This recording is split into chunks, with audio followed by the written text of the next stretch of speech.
ভগবদ গীতা। এখন এটা পড়া এত জরুরি কেন? সবাই এত অ্যাডভার্টাইজ করছে কেন গীতা পড়তে হবে, গীতা পড়তে হবে? আসলে আছে কি, আমরা যখন একটা কোনো মেশিন কিনি তার সঙ্গে কি থাকে? ম্যানুয়াল থাকে। কেন? ম্যানুয়াল মানে কি আমি জানি, ম্যানুয়াল মানে কি, ওরা কী জন্য নাম দিয়েছে, কিন্তু সংস্কৃত শব্দের সেটার অর্থ আছে।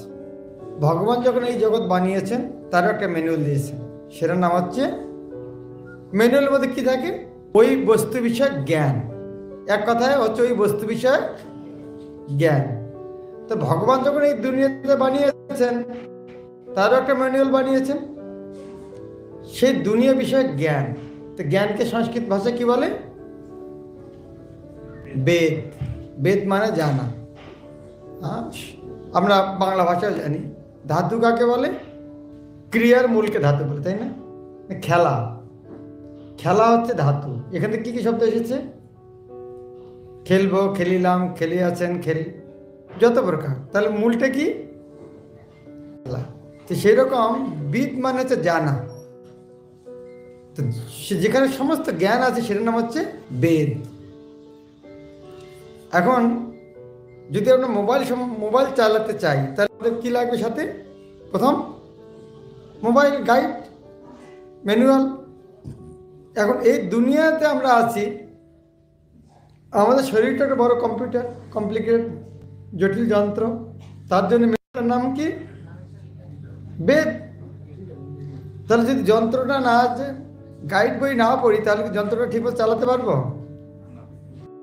না হলে মোবাইলটাকে মনে করবো এটা বোধহয় পেপার, এটা কোথাও একটা চাপা দিয়ে রাখার জন্য কেনা হয়েছে, কারণ জানি না ওর মধ্যে কী কী অ্যাপ্লিকেশন আছে। এখন এই বেদ এত জটিল, এটা সবার দ্বারা বোঝা সম্ভব নয়। সেই জন্য ওই বেদের সার দিলেন কি? ভগবদ গীতার। সেটা ভগবান নিজেই সুন্দর, এখানে আমাদের আচার্যরা সুন্দর ব্যাখ্যা করেছেন। যদি পুরো বেদটাকে যদি একটা গায়ের সঙ্গে তুলনা করা হয়, গায়ের সার কি? গায়ের সার কি? দুধ। যেমন গাই পালার মানে গাই পালার উদ্দেশ্য কি? দুধ। তো দুধে যদি পাওয়া হলে তার বাকি আর দরকার আছে? সেই রকম যেমন গাভীর সার হচ্ছে দুধ, বেদের সার হচ্ছে ভগবদ্গীতা। গাভীর মালিককে বেদরূপ, গাভীর মালিককে কৃষ্ণ। এখন এই গাভী কখন দুধ দেয়? বাছুরকে দেয়। বাছুরকে দেয়, তার মানে গাই দুধটা কার জন্য? কার জন্য? বাছুরের জন্য। বাছুর না দেখলে দেয় না। তার মানে বাছুর মানে প্রিয়, তার প্রিয় ব্যক্তির জন্য। তো সেই জন্য অর্জুন এখানে কীভাবে সাহায্য করছেন? বাছুরের সাথে। কৃষ্ণ দহনকর্তা। তাহলে গাই আছে, বাছুর আছে, মালিক আছে। এখন কি পাবো আমরা? দুধ। তাহলে গাইটাকে এখানে বেদ, মালিককে কৃষ্ণ, বাছুরকে কি পাওয়া গেল? দুধ রূপ অমৃত গীতা। খাবে কে? দুধ থেকে পান করো।